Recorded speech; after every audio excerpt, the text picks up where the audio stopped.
Здравейте! Включваме се от акумулаторен център Старт, за да ви покажем едно смарт зарядно, което може да зарежда включително и литиеви батерии. Тази технология, която не всяко зарядно е предвидено. Не може да зареждате литиева батерия с обикновено зарядно. Просто няма да се зареди. Сега ще ви покажем нагледно точно как работи.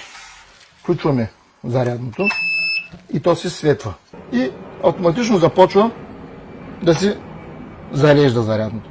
Показва процентите, показва отдолу репеер за възстановяване на акумулатора и си показва горе 12 волта. Също така това зарядно може да зарежда и за 24 волта два акумулатора едновременно.